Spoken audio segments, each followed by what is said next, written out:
ऐसा है कि दावा किया है उन्होंने कि हमको कभी कहा है कि 1 लाख पन्ने याद हैं पृष्ठ, और कभी कहा है कि 1.5 लाख पन्ने याद हैं पृष्ठ। तो अब 1 लाख पृष्ठ याद हैं कि 1.5 लाख पृष्ठ याद हैं, इसकी कोई परीक्षा तो हुई नहीं है। दावा उन्होंने जरूर किया है। उन्होंने 3 दावे, वैसे तो अनेक दावे किए हैं, लेकिन 3 प्रमुख दावे हैं। एक उनका दावा है कि मुझे 1.5 लाख पृष्ठ याद है, कंठस्थ है।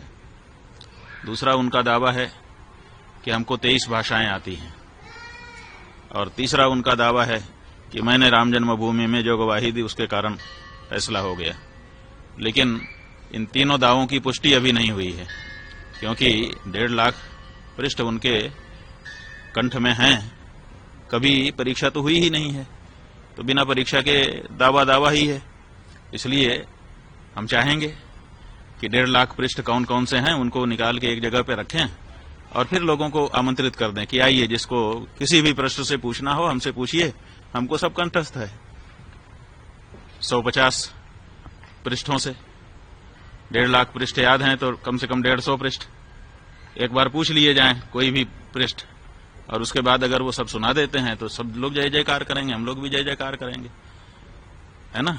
ये विश्व के लिए बड़ा अचंभा होगा कि हमारा एक संत 1.5 लाख पृष्ठ कंठस्थ करके बैठा है।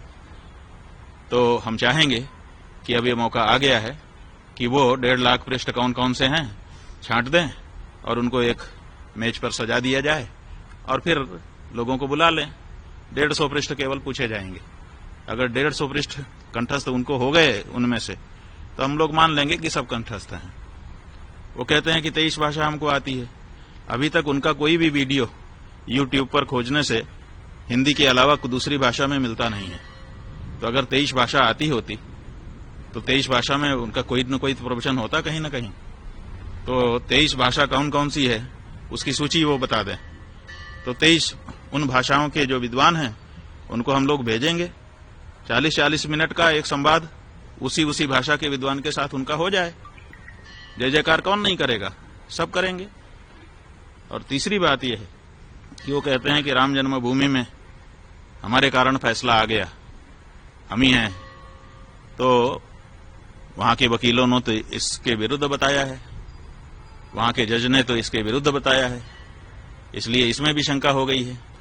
इसलिए इस बारे में भी प्रमाण उनको सामने रख देना चाहिए और ये कहना चाहिए कि जो वकील और जो जज कह रहे हैं वो गलत है। लेकिन ये नहीं उन्होंने कहा है। जो उनको गलत बता रहे हैं उनको उन्होंने गलत नहीं कहा है, प्रेमानंद जी को गलत कह रहे हैं। और प्रेमानंद जी क्यों गलत हैं? क्योंकि वो संस्कृत नहीं बोलते हैं। तुलसीदास जी, जिनकी पीठ पर आप स्वयं बैठे हुए हो, उन्होंने भी तो अवधी भाषा में रामचरितमानस लिख दिया। संस्कृत में क्यों नहीं लिखा उन्होंने? क्या संस्कृत बोलना ही विद्वत्ता होती है? क्या गोस्वामी तुलसीदास जी विद्वान नहीं थे कि वो अवधी भाषा में महाकाव्य की रचना कर रहे थे, अवधी भाषा में राम जी के गुणगान कर रहे थे? अगर संस्कृत में बोलना ही विद्वत्ता है तो इस सिद्धांत के अनुसार तो तुलसीदास जी भी विद्वान नहीं आपकी दृष्टि में होंगे, क्योंकि उनका तो सारा का सारा साहित्य, चाहे वो बरवे रामायण हो, चाहे वो गीतावली हो, चाहे कवितावली हो, चाहे हनुमान चालीसा हो, चाहे बजरंग बाण हो, छोटे से छोटा बड़े से बड़ा रामचरितमानस, सब कुछ अवधी भाषा में है, संस्कृत में नहीं है। तो क्या तुलसीदास जी विद्वान नहीं थे? तो ये जो परिभाषा आप लेकर के आए और हमने ये पूछा है कि आप ये बताइए, प्रेमानंद जी महाराज दिन भर राधे राधे श्याम श्याम कह रहे हैं, तो राधे राधे श्याम श्याम ये जो शब्द हैं ये संस्कृत भाषा के हैं कि नहीं, और संबोधन विभक्ति में हैं कि नहीं? और जब संबोधन विभक्ति से अपदम न प्रयुंजित, अपद नहीं बोलना चाहिए, और वो उसको पद बना करके संबोधन विभक्ति में ढाल करके अगर दिन भर उच्चारण कर रहे हैं, तो आपसे ज्यादा संस्कृत तो वो बोल रहे हैं। आप कितनी देर संस्कृत बोलते हैं दिन भर में, बताइए? केवल प्रवचन में जहां उदाहरण देने का अवसर आता है, कुछ श्लोक आप बोलते हैं, उतना ही तो संस्कृत आपके द्वारा बोला जाता है, और वो दिन भर राधे राधे श्याम श्याम रटते हैं, जो कि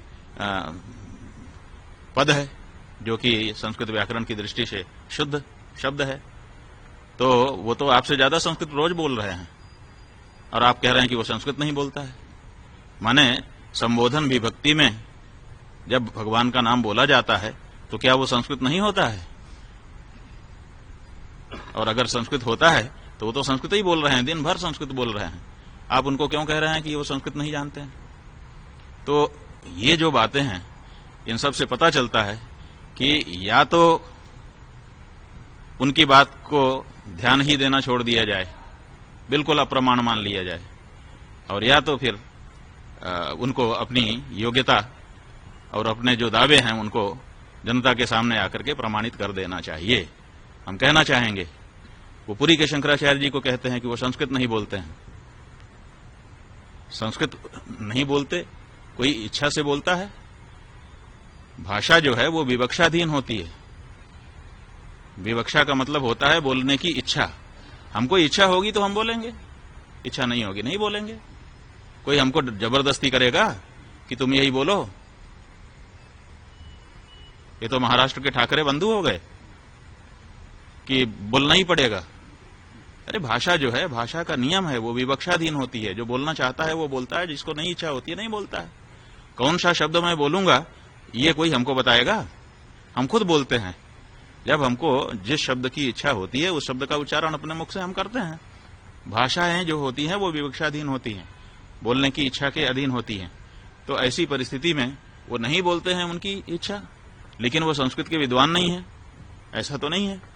हम तो जहां तक हम देखिए, हमने पुरी के शंकराचार्य जी का भी प्रवचन सुना है, गंभीरता से सुना है, और इनका भी प्रवचन सुना है, और हम ये कह रहे हैं कि पुरी के शंकराचार्य जी इनसे बहुत बड़े विद्वान हैं। तो ऐसी परिस्थिति में जिन शब्दों का प्रयोग पुरी के शंकराचार्य जी करते हैं हिंदी में भी, उनके अर्थ लगाना इनके लिए कठिन हो जाएगा। इसलिए किसी को भी आप मूर्ख कह दो, इससे आपकी मूर्खता का जरूर पता चलता है। जिसके लिए कह रहे हो उसकी मूर्खता का पता नहीं। सर वो हमेशा परंपरा पे बात करते हैं, तो उस पर क्या कहना चाहेंगे? अब भाई वो तो जिसका जो स्वभाव होता है वो करता रहता है। हम तो जो हमारे आदरणीय पुरुष हैं उनके ऊपर जो टिप्पणी की गई है उससे आहत हैं। चारों शंकराचार्यों को उन्होंने कह दिया, आदि शंकराचार्य को उन्होंने कह दिया, इसके लिए हमको बोलना पड़ रहा है। अन्यथा बहुत से लोग बहुत कुछ करते रहते हैं, कहां कोई बोलता है? हम भी नहीं बोलते हैं। लेकिन एक समय आता है जब आपकी अति हो जाती है, सीमा का अतिक्रमण आप कर जाते हैं, तो उसके बाद फिर बोलना ही पड़ता है। तो अब ऐसी ही परिस्थिति हो गई है कि बिना बोले काम नहीं चल रहा, इसीलिए बोलना ही पड़ गया। बोल करके कोई खुशी भी नहीं है हमको, लेकिन मजबूरी है, बोलना पड़ेगा। अन्यथा उनकी जो तथ्यहीन बातें हैं, जनता के दिमाग में यही हो जाएगा कि ये तथ्यपूर्ण कह रहे हैं। जैसे वो प्रचार कर रहे हैं कि हमने गवाही दी, उसी से मुकदमा हो गया, और जज कह रहा है कि नहीं नहीं उनका तो ठुकरा दिया गया था। वो जो तुलसी शतक लेकर के आए थे वो तुलसी की रचना ही नहीं थी, वो उनकी खुद की रचना थी। तो आप झूठी रचना लेकर के कोर्ट में चले जाते हो, और कोर्ट में वो आपका प्रस्तुत किया गया जो प्रमाण है वो अप्रमाणित हो जाता है। तो कोर्ट ने तो घोषित कर दिया एक तरह से कि आप अप्रमाण हैं, जिसको आप प्रमाण मान करके गए थे। तुलसी शतक नाम का एक ग्रंथ बना करके ले गए थे राम जन्मभूमि के मुकदमे में गवाही देने के समय में। कोर्ट ने कहा कि यह प्रमाण नहीं है। क्यों कहा? क्योंकि जिरह में पूछा गया इनसे कि आपने ये तुलसी शतक कहा है, ये इससे पहले कहां प्रकाशित हुआ था, कहां इसकी पांडुलिपि आपको मिली, किस सन में किस किस संस्थानों ने इसको छापा, पहले किसी ने इसको पढ़ा?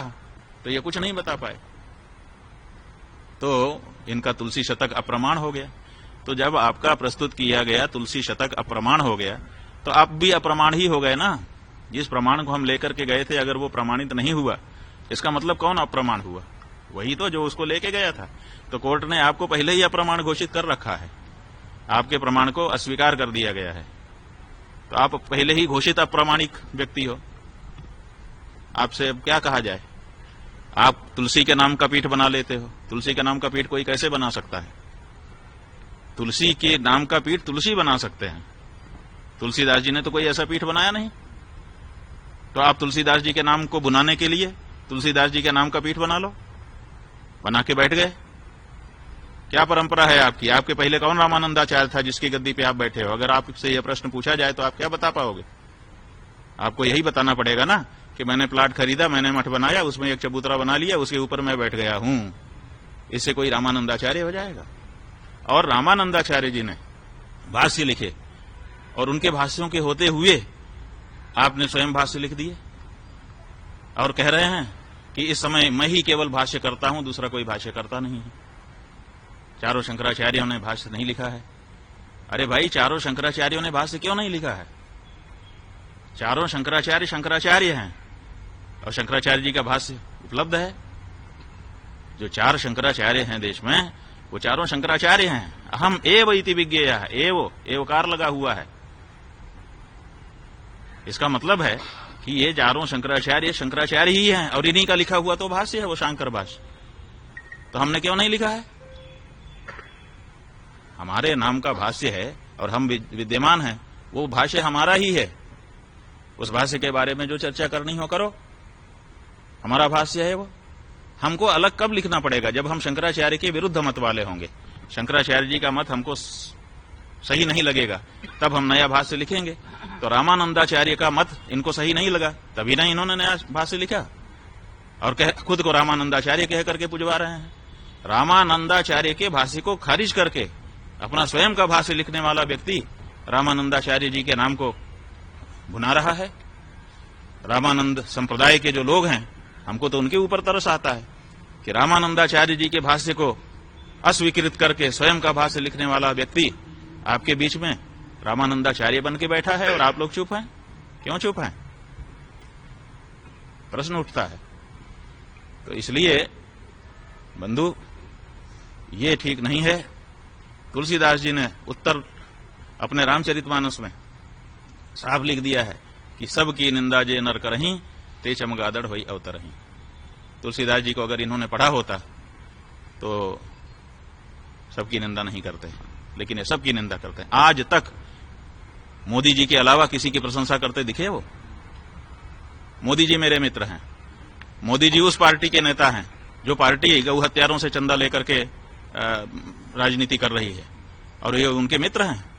कोई धर्माचार्य, गौ भक्त उस व्यक्ति को अपना मित्र कहेगा? आप उनके बारे में ना बोलो, शांत रहो, वो तो ठीक है, लेकिन मौन रह करके आगे बढ़ जाना सही है। लेकिन वो मित्र हैं, और मित्र जो है वो गौ हत्या को बढ़ावा दे रहा है, गौ मांस के निर्यात को बढ़ावा दे रहा है। तुम धर्माचार्य हो, गौ हत्यारे को मित्र कह रहे हो, गौ हत्या के समर्थन करने वाले को मित्र कह रहे हो। कैसे हम मान ले आपको धर्माचार्य? आप कहते हैं मैंने शास्त्र पढ़ लिए, शास्त्र में लिखा हुआ है कि जो विकलांग होता है उसको सन्यास का अधिकार नहीं है। उसके बाद भी आप दंड लेकर के सन्यासी बन करके घूम रहे हो लोगों के सामने। क्या वो पंक्ति आपकी दृष्टि में कभी नहीं आई? अंग विकलः। आपको अगर शास्त्र पढ़े होते, आप कहते हैं सर्वस्य लोचनम शास्त्रम, बिल्कुल सही है। यस्य नास्त्यंध एव सः। आप इस पंक्ति का उदाहरण देते हो अपने वक्तव्य में कि जिसके पास शास्त्र रूपी आंख नहीं है वो अंधा ही है। तो ठीक है, आपके पास ये भौतिक आंख नहीं है, उसके लिए हम कुछ नहीं कहते हैं, वो तो उसके लिए कुछ नहीं कहा जा सकता, उसके लिए आपका हम कोई असम्मान नहीं कर रहे हैं। लेकिन आप ये दावा करते हो कि मेरे पास शास्त्र रूपी आंखें हैं। तो शास्त्र रूपी आंखें हैं तो शास्त्र रूपी आंख ने तो बताया है कि जो अंग विकल हो उसको सन्यास नहीं धारण करना चाहिए। तो आपने कैसे धारण कर लिया है? शास्त्र विरुद्ध कैसे आप सन्यासी बन के घूम रहे हो? बताओ। आप तुलसीदास जी के विरुद्ध हो, आप रामानंदाचार्य जी के विरुद्ध हो, आप शास्त्र के उपनिषद के विरुद्ध हो, और आप उस पार्टी के नेता के पूरे तरह से पक्ष में हो। उसके लिए कभी आलोचना का शब्द आपके श्री मुख से अभी तक भूल से भी निकला नहीं है। पूरे सब आचार्य, सब भक्त, सब जो है सज्जन पुरुष आपकी दृष्टि में निंदा के पात्र हैं। और वो बड़ा संस्कृतज्ञ है ना, वो तो आपसे संस्कृत में ही बात करता होगा, इसीलिए तो आप बहुत गदगद हैं मुझसे। वो कौन सी संस्कृत है जिसके कारण वो आपका सम्माननीय है और बाकी सब निंदा के पात्र हैं आपके लिए? तो इसलिए ये जो व्यक्ति है ये पूरी तरह से अशास्त्रीय कार्य करता हुआ केवल राजनीतिक साठगांठ से बड़े बड़े पुरस्कार लेकर के अपने आप को और अपने मुंह से अपनी प्रशंसा करता है। तुलसीदास जी, जिनको सारा संसार विद्वान मानता है, वो कहते हैं कि सत्य कहूं लिखी कागज कोरे, कभी तो विवेक एक नहीं मोरे। कोरे कागज पे लिख के कहता हूं कि मुझे कविता विविता करना आता नहीं है, मैं विद्वान नहीं हूं। वो विद्वान, अपने मुख से थोड़े अपनी प्रशंसा की जाती है। विद्यमान रन पाई रिपु कायर कतहि प्रताप। जो कायर होता है वो अपनी प्रशंसा अपने मुख से करता है। अपने मुख से अपनी करनी बार अनेक भांति बहुबरनी। अपने मुंह से अपनी प्रशंसा नहीं होती रामानंदाचार्य जी। जब दूसरे प्रशंसा आपकी करें तब आपकी प्रशंसा होती है।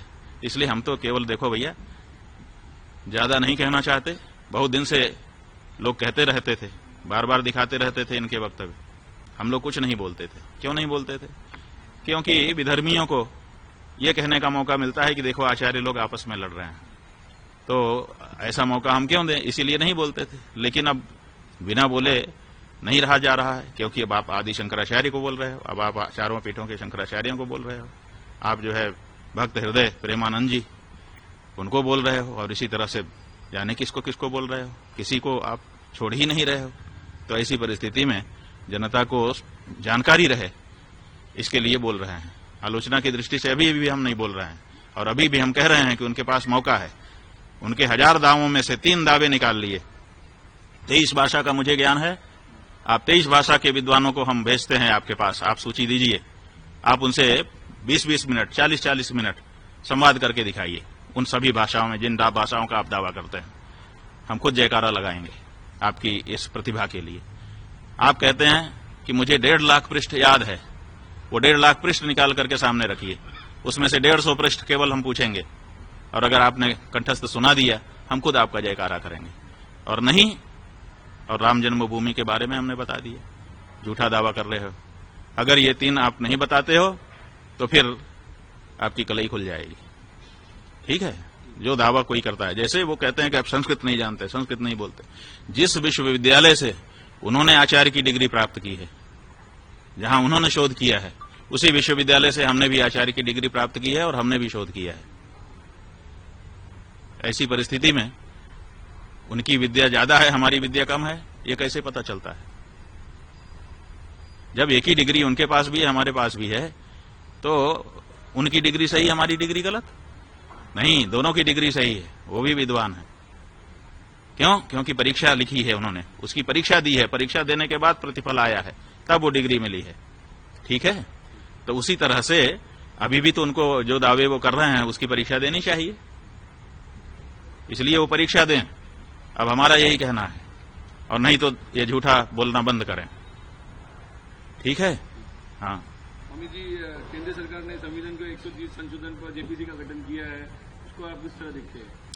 हम तो, आप इतनी जल्दी बोल दे रहे हैं, ये बात ही हम नहीं समझ पा रहे हैं कि क्या कहना चाहते हैं आप। केंद्र सरकार ने संविधान के 130 संशोधन पर जेपीसी का गठन किया, उस पर किस तरह देखते हैं? भाई, जेपीसी का गठन करने का तो केंद्र सरकार को अधिकार है।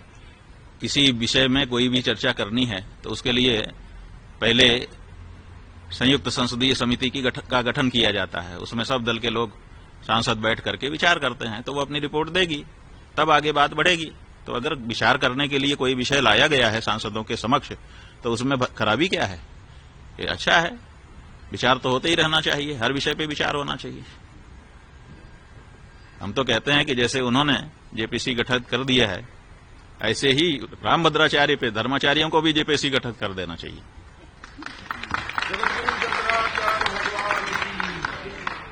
अमित जी, देश के उपराष्ट्रपति पद के लिए महाराष्ट्र के राज्यपाल सीपी राधाकृष्णन का उम्मीदवार बनाया गया है। आरएसएस से जुड़े व्यक्ति है, किस तरह देखते हैं आप उससे? भाई, कोई भी हो, देशभक्त व्यक्ति होना चाहिए, और उसको इतना ज्ञान होना चाहिए कि वो पक्षपात विहीन होकर के जिस आसन पर बैठ रहा है उसका सही संचालन करे। अभी तो बात जो निकल करके आई है वो ये निकल करके आई है कि जो पुराने उपराष्ट्रपति थे उनका जो त्यागपत्र है उसको राष्ट्रपति ने स्वीकार ही नहीं किया है। अभी जो जानकारी निकल करके आई है सूचना अधिकार में राष्ट्रपति भवन से पूछा गया था किसी कार्यकर्ता के द्वारा कि कितने बजकर कितने मिनट को किस तारीख को उपराष्ट्रपति त्यागपत्र देने आए, समय मांगा उन्होंने, कौन सा समय उनको दिया गया। तो राष्ट्रपति भवन ने बता दिया है कि इस बात की जानकारी नहीं है। इसका मतलब कि उन्होंने समय मांगा नहीं और आए नहीं और मिले नहीं, तो केवल उन्होंने चिट्ठी जारी की। इसका मतलब वो राष्ट्रपति भवन राष्ट्रपति को अपना त्यागपत्र देने भी आए नहीं। एक बात निकल के आ गई। और दूसरे उन्होंने पूछा है कि कितने बजकर कितने मिनट पर किस तारीख को राष्ट्रपति ने उनका त्यागपत्र स्वीकार किया, तो इसका भी जवाब राष्ट्रपति के भवन से नहीं दिया गया है और केवल गृह मंत्रालय का एक पत्र जारी कर दिया गया है जिसमें यह कहा गया है कि उनका त्यागपत्र स्वीकार कर लिया गया है और वो मुक्त किए गए। इसका मतलब है कि उपराष्ट्रपति राष्ट्रपति के पास गए ही नहीं और उनका त्यागपत्र उन्होंने सीधे दिया ही नहीं और सीधे उनका त्यागपत्र राष्ट्रपति ने स्वीकार ही नहीं किया है। गृह मंत्रालय के द्वारा यह सूचना अभी तक सामने आई है। तो राष्ट्रपति को उनका त्यागपत्र स्वीकार करने का अधिकार है, गृह मंत्रालय को थोड़ा है। तो इस और त्यागपत्र देने के बाद से अभी तक उनकी कोई सूचना नहीं है कि वो कहाँ है और किस हालत में है। आखिर ऐसा क्या उनको रोग हो गया कि वो गायब हो गए हैं। तो अभी तो उन्हीं को खोजने की प्रक्रिया चल रही है। तो ऐसी परिस्थिति में नए राष्ट्रपति के बारे में हम लोग अभी तो उन्हीं की चिंता कर रहे हैं कि आखिर उनके साथ क्या हुआ और क्या घटनाक्रम है। पहले ये स्पष्ट होना चाहिए। ये उपराष्ट्रपति का जो चुनाव कराया जा रहा है, हम समझते हैं कि सही नहीं है। अगर पीछे वाले राष्ट्रपति के साथ ये सब हो सकता है, तो अब जो चुना जाएगा उसके साथ भी ये सब हो जाएगा। तो इसलिए चुने जाने के लिए अभी अवसर नहीं है। अभी तो पुराने राष्ट्रपति के साथ क्या हुआ, कौन सी ऐसी घटना घटी कि दिन भर वो काम कर रहा हो, शाम को बोल दिया कि मैं बिल्कुल काम करने लायक नहीं हूं और उसके बाद से गायब हो गया। और राष्ट्रपति के यहां से ये स्वीकारोक्ति ही नहीं आ रही है कि हमने इस तारीख को इतने बजे त्यागपत्र स्वीकार कर लिया।